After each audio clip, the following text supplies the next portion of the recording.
Hindi online classes में बच्चों आपका स्वागत है। मैं विजयलक्ष्मी राठौड़, कक्षा 9th में विषय हिंदी के अंतर्गत, और आज हम पाठ 9 कवि कबीर के बारे में पढ़ने वाले हैं। बच्चों, आप सभी कक्षा 8 तक भी कवि कबीर के बारे में पढ़ते आए हैं, लेकिन आज हम कक्षा 9th में थोड़ा उनको विस्तार से पढ़ेंगे। और मैं आपको सबसे पहले कवि के परिचय के बारे में समझाऊंगी।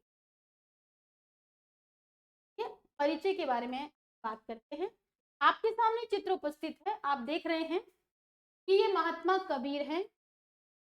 कि इनको महात्मा कहा जाता है, इनको संत भी कहा जाता है, इनको समाज सुधारक भी कहा जाता है।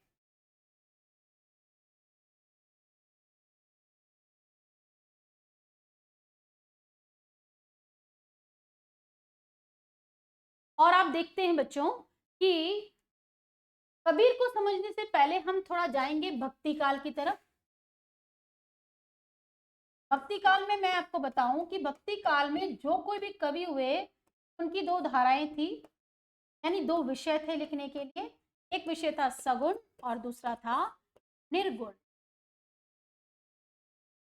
बच्चों, कबीर को समझने के लिए मेरा ऐसा मानना है कि निर्गुण ईश्वर को समझना बहुत जरूरी है, क्योंकि कबीर ने निर्गुण ब्रह्म के विषय में बहुत कुछ लिखा है। अब ये निर्गुण काव्यधारा क्या है?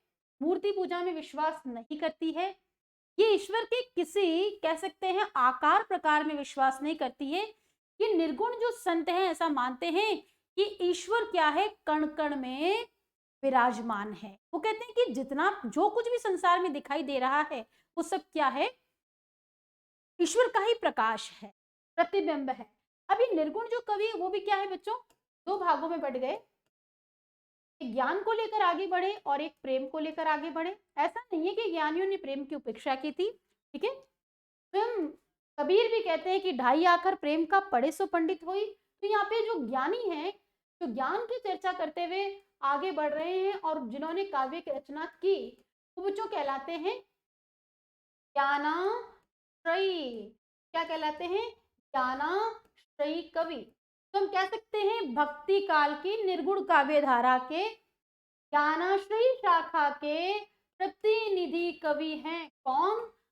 महात्मा कबीर। तो जो कबीर के विषय में ऐसा कहा जाता है कि कबीर जो हैं वो एक विधवा ब्राह्मणी के पुत्र थे।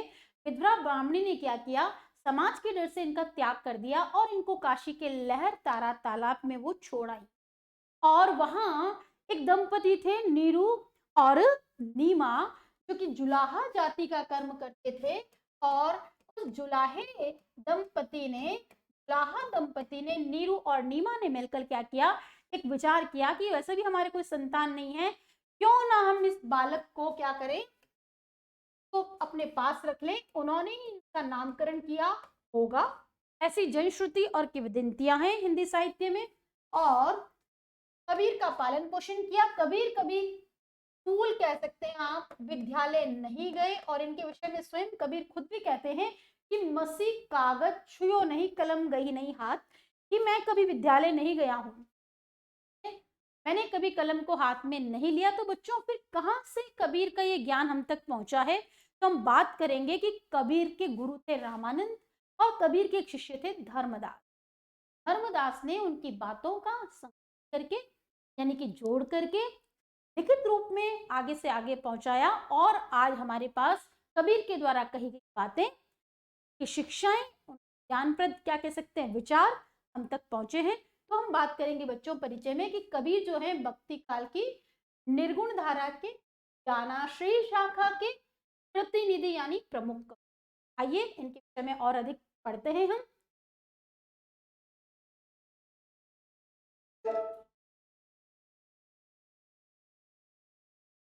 कबीर के जन्म और मृत्यु के बारे में अनेक किंवदंतियां प्रचलित है। कहा जाता है कि सन 1398 में काशी में आपका जन्म हुआ था।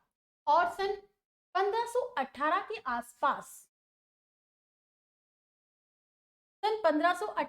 आसपास, बच्चों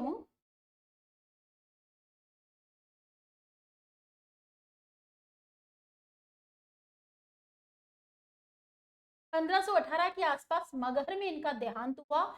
कबीर ने विधिवत शिक्षा प्राप्त नहीं की थी, परंतु जब विधिवत शिक्षा प्राप्त नहीं की तो इतना ज्ञान आया कहां से? आया बच्चों संतों के संग यानी संत सत्संग से, पर्यटन यानी खूब घूमते थे वो, और उसके साथ जीवन का तकाजा अनुभव उनको हुआ और उसी से उन्होंने ज्ञान प्राप्त। भक्तिकालीन निर्गुण संत परंपरा के प्रमुख कवि, अभी मैंने आपको परिचय में पहले ही समझाया है कि भक्ति काल की निर्गुण संत परंपरा के जो प्रमुख कवि हैं, कबीर की रचनाएं मुख्यतः आपको कहाँ मिलेगी? कबीर ग्रंथावली में मिलेगी। किंतु कबीर पंथ में उनकी रचनाओं का जो संग्रह है बीजक ही प्रमाणिक माना जाता है। और ये बीजक किसने तैयार किया बच्चों? धर्मदास। कुछ रचनाएं गुरु ग्रंथ साहब में भी आपको देखने को मिलेगी। कबीर अत्यंत ही उदार हृदय से बड़े ही क्या थे? उदार व्यक्ति थे।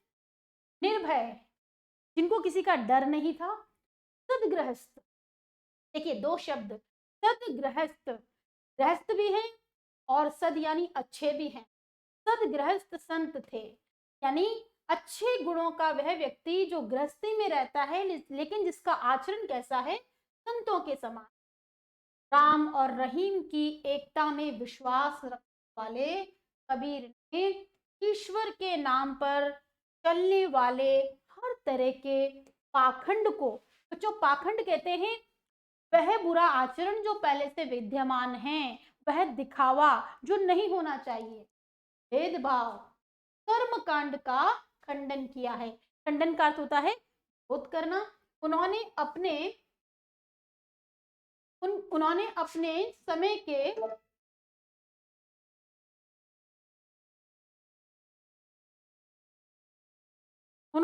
काव्य में धार्मिक और सामाजिक भेदभाव से मुक्त मनुष्य की कल्पना की।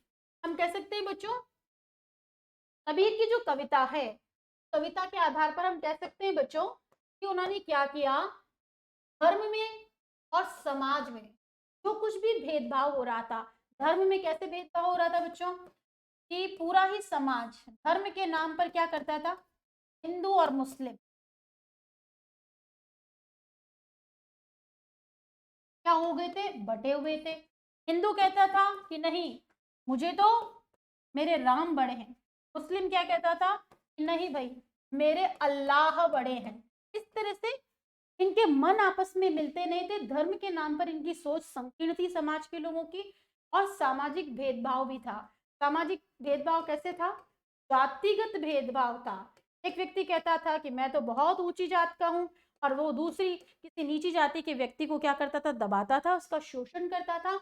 और आप देखेंगे कि कबीर ने अपनी कविता में धार्मिक और सामाजिक भेदभाव से मुक्त मनुष्य की कल्पना की। उन्होंने कहा है कि किसी भी मानव को, मनुष्य को ना तो धर्म में और ना ही सामाजिक तौर पर भेदभाव करना चाहिए। ईश्वर का प्रेम हो, व्यक्ति में ज्ञान हो, ज्ञान के साथ साथ उसमें वैराग्य की भावना हो। वैराग्य का अर्थ होता है बच्चों वीतराग हो जाना, यानी आप में जब ज्ञान का उदय हो जाएगा तो निश्चित तौर पर आप समझेंगे इस बात को कि संसार में सब कुछ होते हुए भी सत्य कुछ भी नहीं है। बात करेंगे कि गुरु भक्ति, सत्संग, उसके साथ साथ साधु महिमा के साथ आत्मबोध, जगत बोध की अभिव्यक्ति उनके काव्य में हुई है। पहले तो व्यक्ति स्वयं को जाने कि वो क्या है, ठीक है, उसके साथ साथ संसार को भी समझे कि ये संसार कैसा माया जगत है। हम बात करेंगे कबीर की भाषा की सहजता, सहजता कहते हैं सरलता को, उनकी काव्यात्मकता की शक्ति है। हम ये कहेंगे कि कबीर की भाषा की अगर कोई ताकत है तो वो उनकी बहुत ही सरल भाषा ही उनकी ताकत है। जिन भाषा के निकट होने के कारण उनकी काव्य भाषा में दार्शनिक चिंतन को सरल ढंग से व्यक्त करने की ताकत है।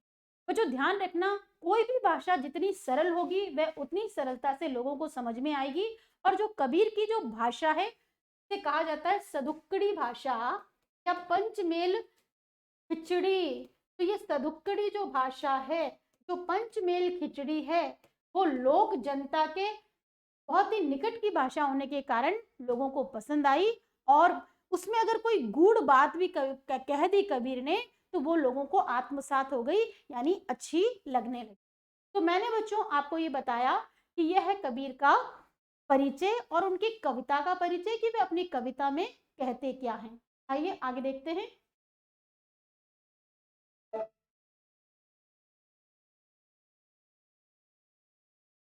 अब कबीर ने जो कुछ भी कहा है वो एक साथ पढ़ना आसान नहीं है, तो 9th कक्षा में जो हमारे पाठ्यक्रम में जो कुछ संकलित किया गया है, यहाँ देखेंगे कि कबीर ने क्या किया। साखियों में प्रेम का महत्व, संत के लक्षण, ज्ञान की महिमा, बाह्य आडंबरों का विरोध आदि भावों का उल्लेख किया है। कबीर ने क्या लिखी है बच्चों? साखियां, यानी इस ईश्वर को साक्षी मानकर जो कुछ कहा वो कबीर की क्या कहलाती है? साखियां। और इन साखियों में कबीर ने क्या बताया है कि ढाई आखर प्रेम का पढ़े सो पंडित होई। ठीक है, यहाँ बताया है कि संत के लक्षण कैसे होने चाहिए, ज्ञान की क्या महिमा है, बाह्य आडंबर का विरोध। ठीक है, बाह्य आडंबर का अर्थ होता है बच्चों दिखावा। आपने देखा होगा बहुत से संत भगवा वस्त्र पहन लेते हैं, तिलक छापे कर लेते हैं, लेकिन अब आप देख रहे हैं कि तिलक छापे करने से उसके बावजूद भी उनका जो मन है निर्मल नहीं है, स्वच्छ नहीं है, पवित्र नहीं है। अगर वो आसाराम जिसे काम करते हैं वो क्या संत कहलाने के लायक है? नहीं, वो एक तरह से ऐसे संत लायक है कि समाज के लिए अनुकरणीय नहीं है।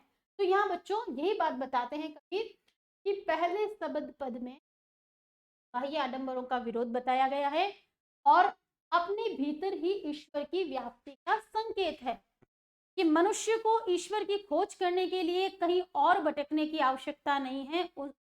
मनुष्य का ईश्वर उसके भीतर, उसकी आत्मा में ही छुपा हुआ है। शब्द में ज्ञान की आंधी को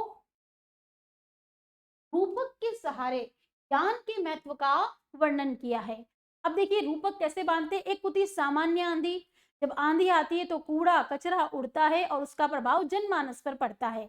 लेकिन महात्मा कबीर ने यहाँ पर एक बहुत ही सुंदर रूपक बांधकर ये बताया है कि जब ज्ञान की आंधी आती है तो बाहर और भीतर क्या परिवर्तन मनुष्य महसूस करता है। कबीर कहते हैं कि ज्ञान की सहायता से मनुष्य अपनी दुर्बलताओं से मुक्त हो सकता है। एक इंसान में बहुत सारी कमियां होती है, लेकिन उसको ये ज्ञान प्राप्त हो जाए कि मेरे अंदर कमी क्या है, तो वो क्या कर सकता है? अपनी कमियों को दूर कर सकता है। यही सारी बातें हम इस चैप्टर में बच्चों पढ़ने वाले हैं। आप भी ध्यान से कबीर के शब्दों को, कबीर की साखियों को पढ़िए, आपको बहुत ही मजा आने वाला। नेक्स्ट देखेंगे।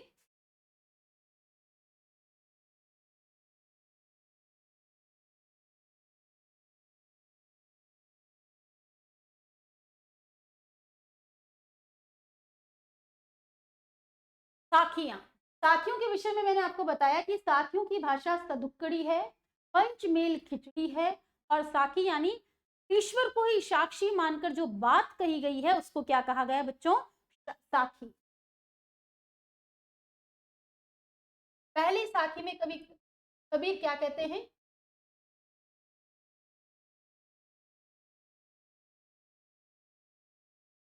मान सरोवर सुभर जल, हंसा केली कराही, मुक्ता फल मुक्ता चुगय, अब उड़ी अनत न चाही। मान सरोवर सुभर जल, हंसा केली कराही, मुक्ता फल मुक्ता चुगे, अब उड़ी अनत ना जाही। कबीर की इस गूढ़ बात को समझने के लिए पहले हमें सरल बात को समझ लेना चाहिए। ये सोच लेना चाहिए कि ये मान सरोवर एक, इसमें सुभर जल क्या है? पवित्र जल है, और इस पवित्र जल में क्या कर रहा है? हंस। ये मान लीजिए ये हंस है। मेरी ड्राइंग बहुत अच्छी नहीं है, अपन इसको मान लेते हैं कि ये हंस है, और हंस इसमें क्या कर रहा है? क्रीड़ा कर रहा है। क्या कर रहा है बच्चों? क्रीड़ा कर रहा है। ये मानसरोवर जो झील है उसमें पवित्र जल भरा है और उसमें हंस केली यानी क्रीड़ा कर रहा है। मुक्ताफल, मुक्ताफल कहते हैं मुक्ता चुके, कौन चुग रहा है? मुक्त होकर के ये चुगता है। अब उड़ी अनत न जाही, अब ये उड़ करके अनत, अनत यानी अन्यत्र, कहीं और ही जाता है। कौन? कौन? यह हंस। अब कवि ने देखिए कितना सुंदर रूपक बांधा है कि ये तो बात थी मानसरोवर झील की। इस मानसरोवर झील में पवित्र जल भरा है, हंस उसमें केली कर रहे हैं और वहां पर वो मुक्ताफल यानी मोतियों को चुगते हैं और ऐसा आनंद आता है कि अब उड़कर कहीं अनंत, अनंत यानी अन्यत्र जाना नहीं चाहते। अब इसमें बैठे गूढ़ बात को, गूढ़ रहस्य को, कि जब मनुष्य को आत्मज्ञान हो जाता है, भीतर सच्ची भक्ति जब जाग जाती है तो ये शरीर ही क्या बन जाता है? मानस सरोवर बन जाता है और उसमें ईश्वरीय प्रेम का जल आ जाता है। हंस रूपी आत्मा या आत्मा रूपी हंस, आत्मा रूपी हंस अब इस मानस सरोवर में शरीर में क्या करता है? क्रीड़ाएं करता है। और मुक्ता फल, मुक्ति के फल, मुक्ति के फल है ना, ज्ञान के आधार पर मुक्ति के विषय में मुक्ता चुगे, मुक्त होकर वह चिंतन करता है। अब उड़ अनंत न जाही, और यह आत्मज्ञान से प्राप्त को देखकर वह इस शरीर को छोड़कर अब कहीं अन्यत्र जाना नहीं चाहता। तो बच्चों देखिए हम बात करेंगे कि यहाँ कबीर ये कहना चाहते हैं कि जब कभी किसी को, किसी भी साधक को ईश्वरीय राह पर चलते हुए जब ये पता चल जाता है कि ईश्वर तो मेरे भीतर ही है, तब उसको कहीं अन्यत्र किसी कैलाश पर्वत पर जाकर साधना करने की कोई आवश्यकता नहीं। पहली साखी यही बताती है कि आत्मज्ञान की अवस्था जब किसी साधक को अपने ही भीतर भक्ति का आनंद महसूस होता है, तब वो क्या करता है? शरीर रूपी मान सरोवर के भक्ति रूपी पवित्र जल को महसूस करते हुए वो आत्मा आनंद में डूबा क्रीड़ाएं करता है। वो वहां क्या करता है? मुक्त रूप से मोक्ष के फल की कामना करता है और वो अब इस ज्ञान साधना में पहुंच करके कहीं अन्यत्र और नहीं जाना चाहता, अर्थात वो क्या करना चाहता है? आत्मज्ञान की स्थिति में रहना चाहता है। बात करेंगे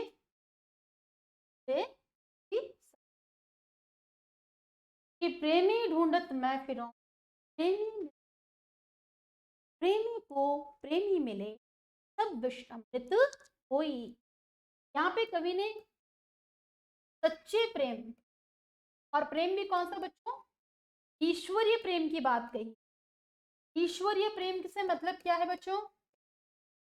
कि संसार में ऐसा कोई साधक मिले तो सच्चा वास्तविक ईश्वरीय प्रेम करने वाला हो। और कभी स्वयं ऐसे साधक है, इसलिए कहते हैं कि मैं प्रेमी ढूंढता हूं, प्रेमी ढूंढत मैं फिरूं, कि मुझे भी कोई ईश्वरीय प्रेम पर चलने वाला कोई सच्चा साधक मिले। प्रेमी मिले न कोई, वो भी मिलते हैं दिखावा करने वाले ढोंगी मिलते हैं, प्रेमी को प्रेमी मिले। कि सच्चे प्रेम करने वाले को यदि सच्चा प्रेम करने वाला मिल जाए तब विष अमृत होई, तो उसके जीवन का जो तमाम विष है, जो अज्ञान है, वो अमृत यानी विष अमृत में बदल जाएगा, यानी अज्ञान ज्ञान में बदल जाएगा, जीवन का जो दुख है वो आनंद में बदल जाएगा। यानी एक सच्चे साधक को ईश्वरीय प्रेम में, सच्चे ईश्वर से प्रेम करने वाले व्यक्ति की तलाश करनी चाहिए। फिर कहते हैं कि ईश्वर साधना में मैं प्रेमी को ढूंढता, पर सच्चे साधक को ढूंढता हूँ, लेकिन सच्चा साधक कोई मिलता नहीं है। मिल जाए कोई सच्चा साधक तो सारे ही तमाम झगड़े जो हैं संसार के खत्म हो जाएं, सब विष क्या हो जाए? अमृत हो जाए। बात करेंगे तीसरी साखी की।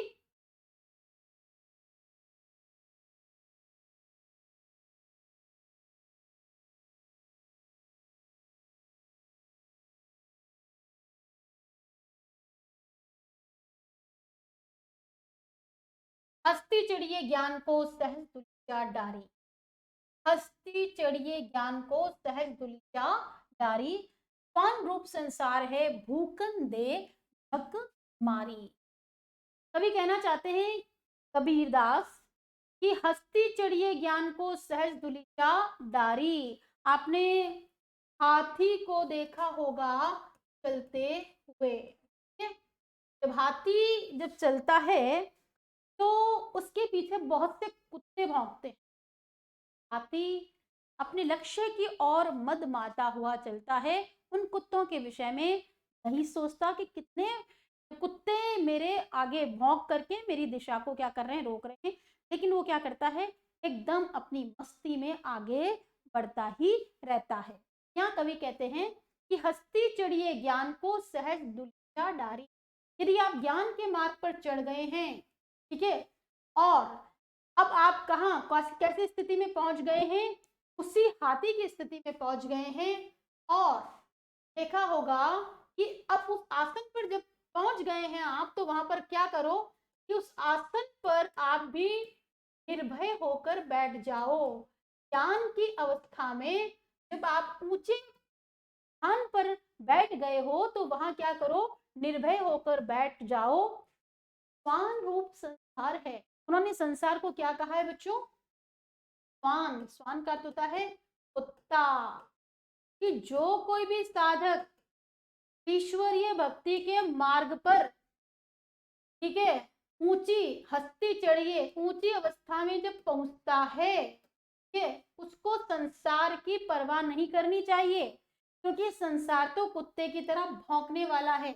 यह है कबीर की निर्भीकता, वो किसी से डरते नहीं। ठीक है, उन्होंने क्या कहा, इस संसार को भौंकने दो और झक मारने दो, ये व्यर्थ की बातें करने वाला है। लेकिन आप अपनी ज्ञान की अवस्था में पहुंचकर क्या करो, एक आसन जमा कर बैठ जाओ और इस संसार की बिल्कुल भी चिंता मत करो। आपने देखा होगा बच्चों कि जब हम किसी लक्ष्य की ओर आगे बढ़ते हैं तो कई लोग अपनी कई तरह की प्रतिक्रियाएं देते हैं और हम उनकी बातों से विचलित होकर कई बार अपने लक्ष्य से भटक जाते हैं। तो कबीर यहाँ कहना चाहते हैं कि जो हस्ती चढ़िया ज्ञान जो है उसमें आपको सहज हो जाना चाहिए और ज्ञान की अवस्था में आकर आपको अपना आसन जमा लेना चाहिए। फिर आपको संसार की चिंता नहीं करनी चाहिए, क्योंकि ये संसार तो एक क्या करता है, भौंकता ही रहता है, बोलता ही रहता है, धक मारी और व्यर्थ ही हमारा समय बर्बाद कर। तो बच्चों मैं आपको बताऊंगी कि कबीर क्या है, एक क्रांतिकारी की तरह, ठीक है, क्या करते हैं, हमें समाज के लिए अपनी एक नजरिया देते हैं कि आप समाज की परवाह मत कीजिए, आप अपने लक्ष्य की ओर बढ़िए। अगर ईश्वर के मार्ग में आपने कदम बढ़ा दिया है तो आप क्या है, उस हस्ती की तरह, हस्ती यानी उस हाथी की तरह है जो संसार की परवाह। नेक्स्ट देखेंगे कि पखा पखी के कारणे सब जग रहा भुलान, निरपक होई के हरि भजे कोई संत। पखा पखी का अर्थ होता है बच्चों पक्ष और विपक्ष में। पक्ष और विपक्ष के कारण, पक्ष और विपक्ष के कारण सब जग रहा भुलान, सारा ही संसार भूल गया है किसको, सत्य को। और सत्य कौन है, ठीक है ना। तो अब आप देखेंगे कि पक्ष विपक्ष के इस चक्कर में सारा ही संसार भूल चुका है इस ईश्वर को या संसार के सत्य को। निरपक होई के हरि भजे, लेकिन जो निष्पक्ष हो करके, ठीक है, तो ना तो पक्ष में जाएगा ना ही विपक्ष की ओर जाएगा, ठीक है, जो वाद विवाद में पड़ता ही नहीं है, ठीक है, निष्पक्ष हो करके जो कोई हरि का भजन करता है उसी को, कोई यानी उसी को कवि ने क्या माना है, कबीर ने क्या माना है, वही संत है, वही सुजान है। सुजान यानी ज्ञानी, यानी अच्छा, और ज्ञानी यानी ज्ञान प्राप्त कर चुका व्यक्ति है। आशय यह है, भावार्थ यह है इस साखी का कि हरि को भजने वाला कोई संत और ज्ञानी व्यक्ति वही है जो ईश्वर के विषय में पक्ष विपक्ष के इस बछड़े में पड़ता ही नहीं, और जो ईश्वर के सच्चे स्वरूप को भूलता नहीं है, वो व्यक्ति क्या करता है, निष्पक्ष होकर हरि का भजन करता है। और कबीर के नजरिए में, कबीर की दृष्टि में वही व्यक्ति संत और सुजान है। कहने का अर्थ यह है, संदेश इसमें यह निहित है कि सच्चा ईश्वरीय प्रेम करने वाला व्यक्ति कभी भी ईश्वर के आकार प्रकार रूप को लेकर वाद विवाद में नहीं पड़ता, पक्ष विपक्ष में नहीं पड़ता, क्योंकि उसको पता है ईश्वर एक है और वो कण कण में विद्यमान है। बात करेंगे नेक्स्ट,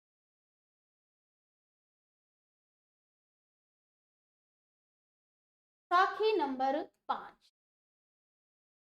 हिंदू मुआ राम कहे, मुसलमान कहे कबीर वो जीवता भूखे नहीं।